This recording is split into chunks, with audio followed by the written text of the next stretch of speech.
Assalamualaikum warahmatullahi wabarakatuh. Allahumma arhamna bil Qur'an waj'alhu lana imaman wa nuran wa hudan wa rahmah. Allahumma dzakirna minhuma nasina wa alimna minhuma jahilna warzuqna tilawatahu ana al-laili wa adrafan nahar waj'alhu lana hujjatan ya rabbal alamin. Hamdan syukron lillah. Pada sore hari ini kita bersyukur kepada Allah Subhanahu wa taala masih bisa hadir dalam kajian menjelang buka bersama di Masjid Al-Mubarak Pondok Pesantren Hidayatullah Bojonegoro. Mudah-mudahan Allah selalu menjaga kita. Mudah-mudahan Allah selalu meridhoi segala aktivitas kita. Dan kita berharap mudah-mudahan Allah mencatat kita sebagai hamba-hamba yang bersyukur. Amin ya rabbal alamin. Jamaah rahimakumullah. Di dalam Al-Quran surat Al-Baqarah Allah berfirman, A'udzu billahi minasyaitonir rajim. Bismillahirrahmanirrahim. Alif lam mim. Dzalikal kitabu la raiba fihi hudal lil muttaqin. Shadaqallahul adzim. Al-ayah. Yang artinya Alif lam mim. Dzalikal kitabu, itu kitab Al-Qur'an. La raiba fihi, tidak ada keraguan di dalamnya. Hudal lil muttaqin, sebagai petunjuk bagi orang-orang yang bertakwa. Jamaah rahimakumullah. Kita ketahui bersama bahwasanya Al-Qur'an itu adalah kitab suci firman Allah yang diturunkan kepada Nabiullah Muhammad sallallahu alaihi wasallam. Kita percaya, kita imani, kita baca, kita tadabburi, dan kita jadikan sebagai pedoman dalam hidup ini, sehingga perjalanan hidup kita di dunia ini akan selamat hingga nanti ke akhirat. Amin ya rabbal alamin. Jamaah rahimakumullah. Di dalam Al-Quran terdapat petunjuk, terdapat syariat hukum Allah, dan juga kisah cerita umat Islam, kisah umat-umat terdahulu, kisah para nabi dan rasul, demikian juga kabar gembira tentang kehidupan kelak di akhirat, di surga, dan juga ada kabar di neraka. Jamaah rahimakumullah. Pada kesempatan sore hari ini kami ingin menyampaikan kisah yang ada di Al-Quran. Kita kalau membaca mulai dari juz 1, juz 2, 3, 4 sampai terakhir juz 30, terakhir surat Anas surat yang ke-114. Di sana kita akan menjumpai kisah, cerita. Kita kenal cerita Bani Israel. Kita juga tahu cerita kaumnya Nabi Lut. Kita juga cerita umat-umat yang terdahulu. Nah, ada sebuah pertanyaan. Kenapa ya di Al-Quran sebagian kok isinya cerita umat-umat terdahulu? Kenapa? Ada apa? Kok isinya cerita, dikasih cerita ini ya? Nah, ini adalah sebuah metode atau strategi ya. Manusia itu kalau dinasehati secara langsung, to the point langsung, itu kadang tidak bisa menerima. Dinasehati secara langsung itu kadang tidak bisa menerima ya. Makanya Allah Subhanahu wa taala mengetahui dikasih metode bercerita, dikasih cerita-cerita yang terbaik umat-umat yang terdahulu, agar manusia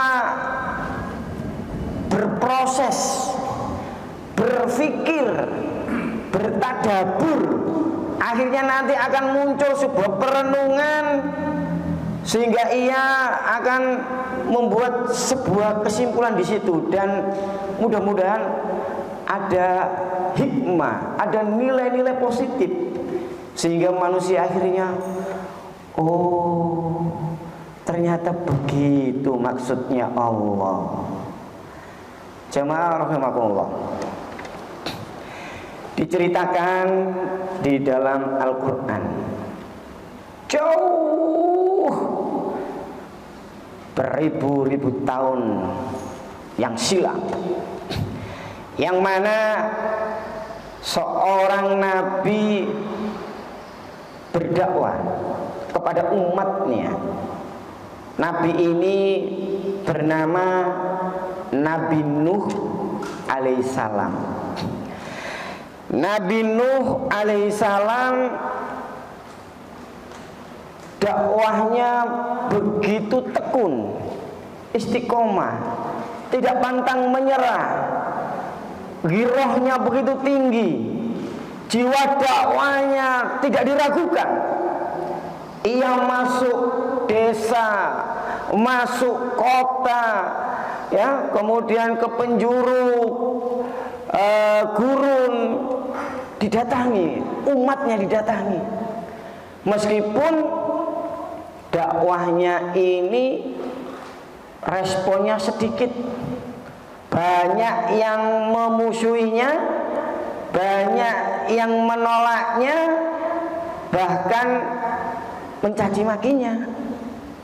Yang ikut seruan Nabi Nuh agar menyembah Allah dan meninggalkan patung berhala itu hanya bisa dihitung dengan jari, tidak banyak. Bahkan anaknya sendiri ini pun, keluarganya itu juga didakwahi. Cerita-cerita di dalam sejarah begitu sampai puncaknya kedurhakaan umatnya Nabi Nuh, pembangkangan umatnya Nabi Nuh, maka Nabi Nuh menerima berita dari Allah, yaitu supaya membuat kapal, membuat bahtera yang begitu besar sekali dan fenomenal. Karena apa? Kapal yang dibuat ini dapat menampung hewan-hewan yang begitu banyak jenisnya, dimasukkan bahtera tersebut. Hari-hari yang ditentukan sudah di depan mata. Orang-orang yang beriman masuk di dalam bahtera. Hewan-hewan, binatang-binatang juga sudah masuk ke bahtera. Orang-orang yang tidak beriman, orang-orang yang kafir, itu malah mencemooh, menghina. Nuh, kamu itu aneh, buat kapal kok di tanah kering, di padang yang tandus. Nuh, ini memang benar-benar aneh. Nah, setidaknya itulah sedikit cemoohan, cacian yang disampaikan kepada Nabi Nuh dan umat yang beriman. Apa yang terjadi jamaah? Janji Allah itu pun datang. Bencana yang tidak dielakkan itu pun muncul. Banjir bandang, air bah yang begitu tinggi, sedikit demi sedikit menenggelamkan pemukiman Nabi Nuh. Yang tinggal hanyalah bahtera. Sebagai manusia, Nabi Nuh punya perasaan iba, punya perasaan sedih. Di mana anakku? Ya bunayya, wahai anakku, kok aku tidak melihat engkau, nak? Di mana engkau? Nabi Nuh melihat anaknya di bahtera tidak ketemu. Kemudian dia melihat air bah yang menenggelamkan kampungnya. Dari kejauhan ia melihat, beliau Nabi Nuh melihat seorang pemuda yang lagi berenang. Sepertinya itu adalah anaknya. Hai Kan'an, Kan'an anakku, nak, mari ikut bapak nak naik kapal. Mari ikut bapak nak naik bahtera. Anaknya pun menjawab, jamaah sekalian, wahai bapak, aku ahli berenang. Wahai bapak, aku bisa berenang. Aku akan selamat dari banjir bandang ini, dari air bah ini, karena aku berenang menuju puncak gunung yang tinggi itu. Wahai bapak. Nabi Nuh bersedih. Wahai anakku Kan'an, hari ini tidak ada yang selamat nak, kecuali yang ada di bahtera ini. Hari ini tidak ada yang selamat nak, kecuali yang dijaga dan dilindungi oleh Allah. Ayo nak, ikut bapak. Jamaah rahimakumullah, Kan'an ini tidak menghiraukan kata-kata bapaknya.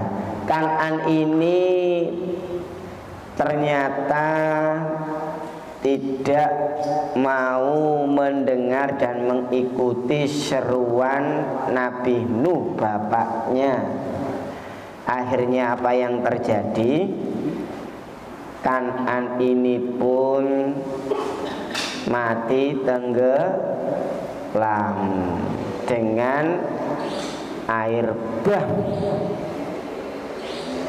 Oleh karena itu, jamaah rahimakumullah,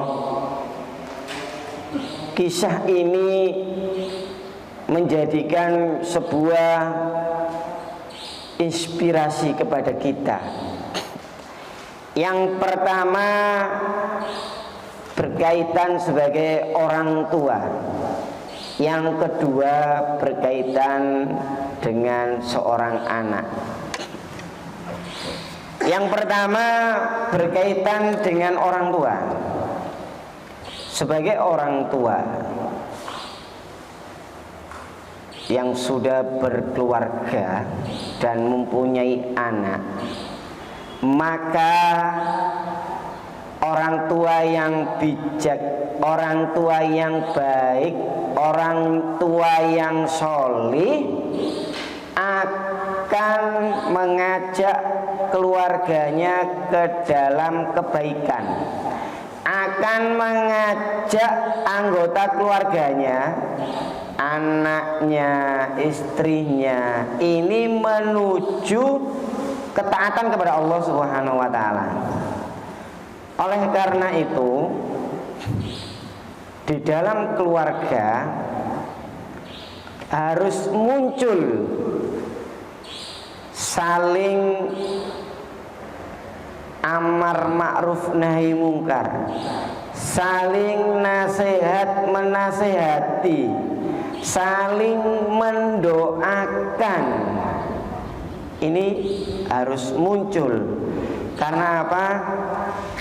Keluarga yang baik tentunya akan menuju kebaikan, yaitu ridho Allah Subhanahu wa taala.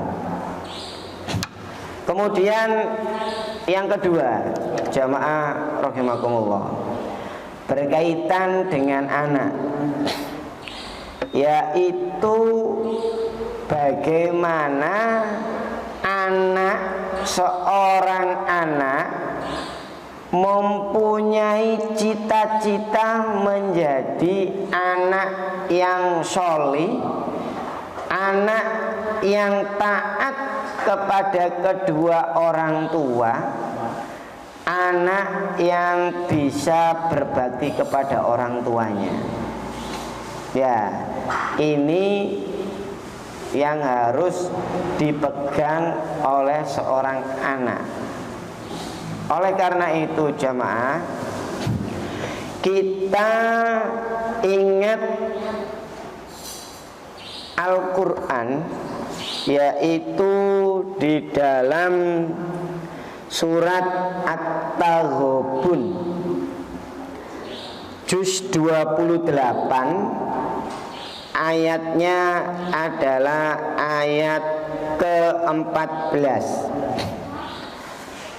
A'udzu billahi minas syaitonir rajim. Ya ayyuhalladzina amanu inna min azwajikum wa auladikum aduwwan lakum fahdharuhum wa in ta'fu wa tasfahu wa taghfiru fa innallaha ghafurur rahim.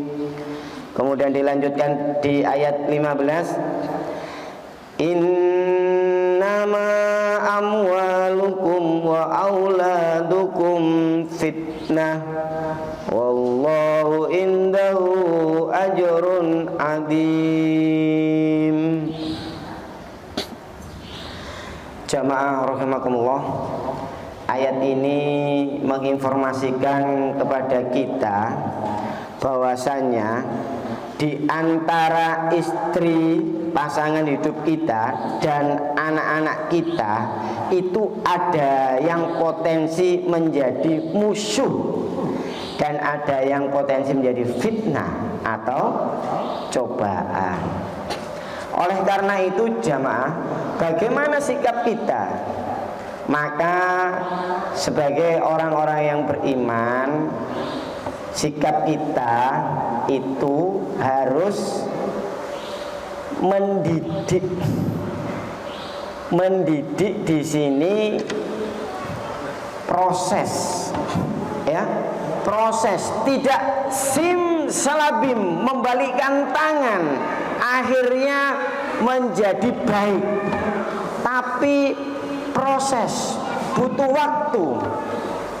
Mengantarkan anak menjadi baik, mengantarkan keluarga menjadi baik, itu butuh proses. Tidak cukup sehari, 2 hari, seminggu, 2 minggu, tapi proses yang panjang. Bagaimana Nabi Nuh alaihissalam dalam hidupnya mengantarkan umatnya agar taat kepada Allah, mengantarkan keluarganya agar taat kepada Allah.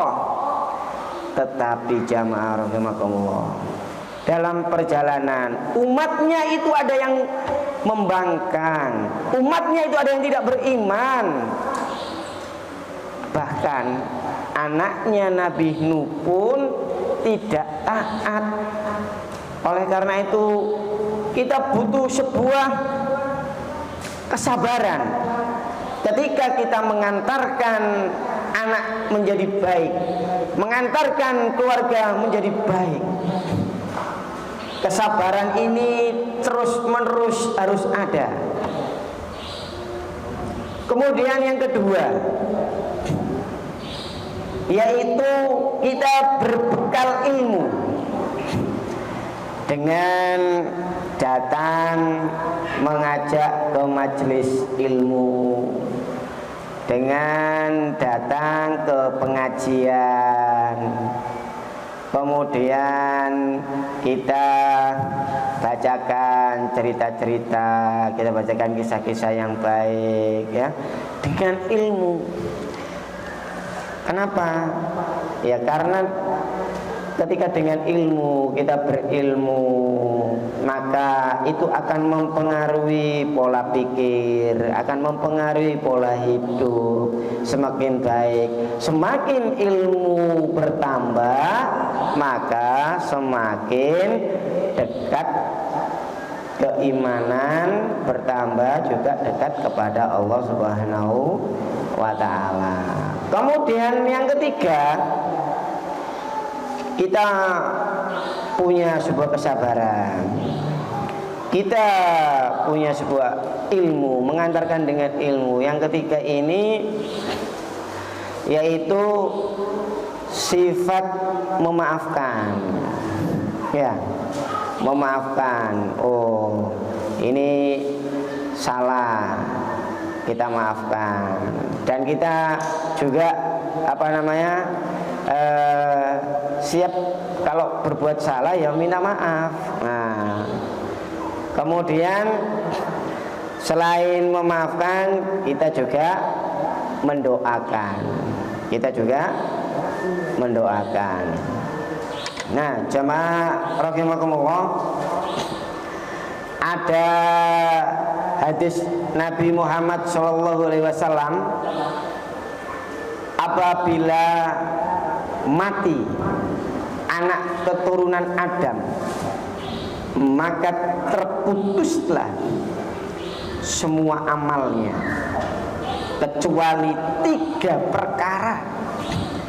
Apa itu? 1, ya, sedekah atau amal jariah. Yang kedua, ilmu yang bermanfaat. Yang ketiga, anak sholih yang mendoakan kedua orang tuanya. Nah, jamaah rahimakumullah, ada kaitannya dengan cerita tadi.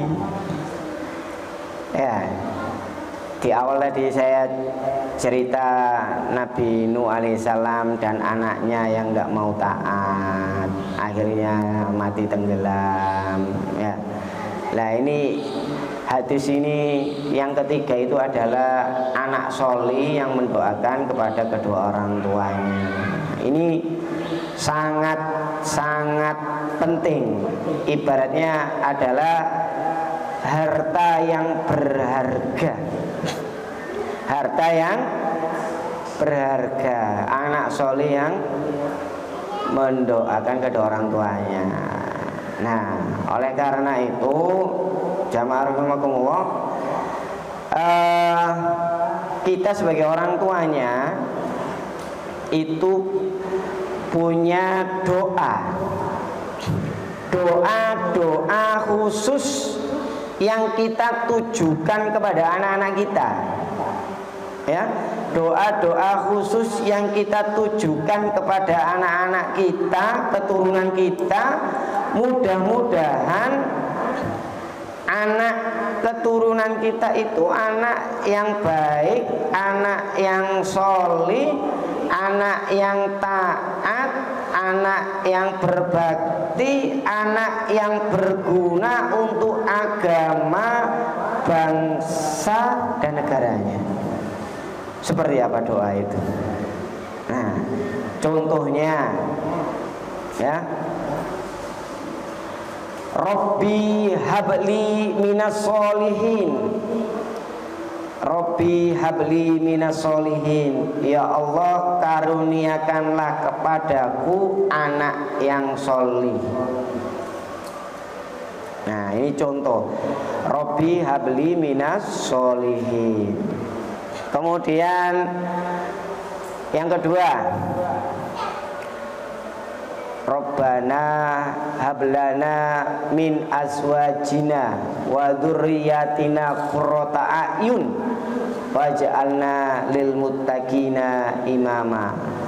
Rabbana hablana min azwajina wa dzurriyyatina qurrata a'yun waj'alna lil muttaqina imama.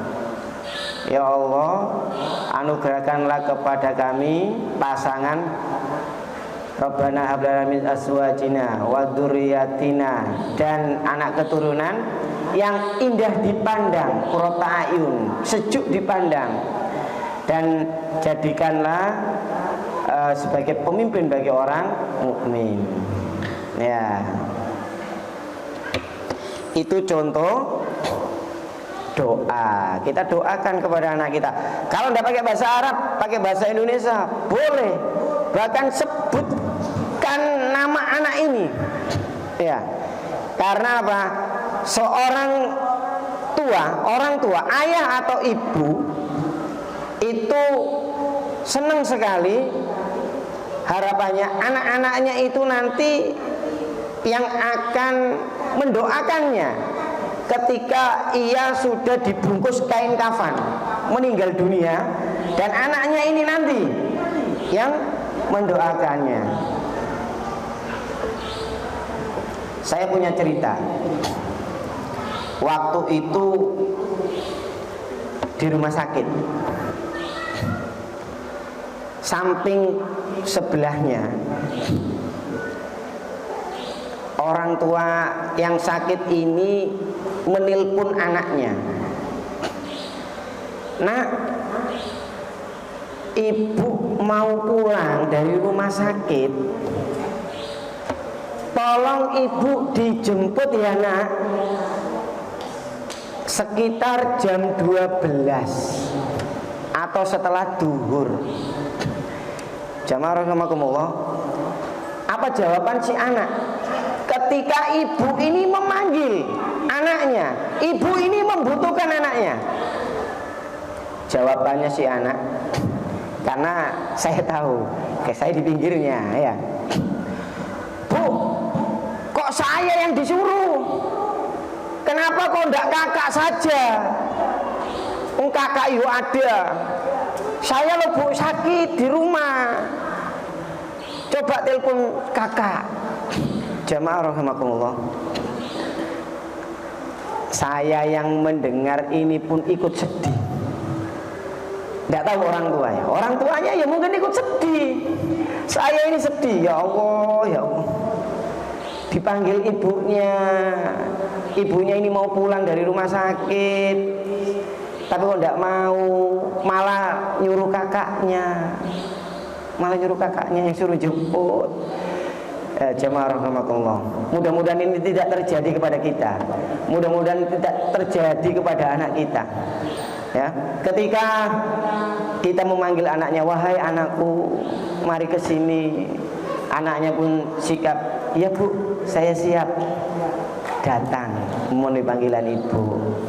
Nah, jamaah rahimakumullah, begitu pentingnya kita membaca Al-Quran. Begitu pentingnya kita mentadaburi Al-Quran. Begitu pentingnya kita belajar kisah-kisah umat terdahulu. Sehingga dengan kita belajar dengan umat-umat terdahulu, kita bisa mengambil hikmahnya, kita bisa mengambil nilai-nilainya, dan kita praktekkan dalam hidup kita. Pelajaran pada sore hari ini, mari kita belajar pada kisah Nabi Nuh alaihissalam. Kita belajar kepada kisah Nabi Nuh alaihissalam yang begitu gigih berdakwah, yang begitu gigih membimbing umatnya, yang begitu gigih membimbing keluarganya, meskipun anaknya tidak taat kepada Nabi Nuh. Tapi bimbingan seorang ayah, bimbingan seorang ibu, bimbingan di keluarga itu sangatlah penting. Dan yang terakhir, seorang ayah, ayo doakan anaknya. Seorang ibu, wahai ibu, janganlah putus doamu pada anak-anakmu. Doakanlah selalu. Apalagi ini 10 yang kedua. 10 yang kedua penuh dengan maghfirah. Astaghfirullahaladzim alladzi la ilaha illallah. Astaghfirullahaladzim. Astaghfirullahaladzim. Ya Allah, ya Allah, ya Rahman, ya Rahman, ya Rahim. Ampunilah dosa-dosa kami, ampunilah dosa-dosa kedua orang tua kami, ampunilah dosa anak istri kami ya Allah. Jagalah kami ya Allah, lindungilah kami ya Allah, masukkanlah kami ke surga. Amin ya rabbal alamin. Assalamualaikum warahmatullahi wabarakatuh.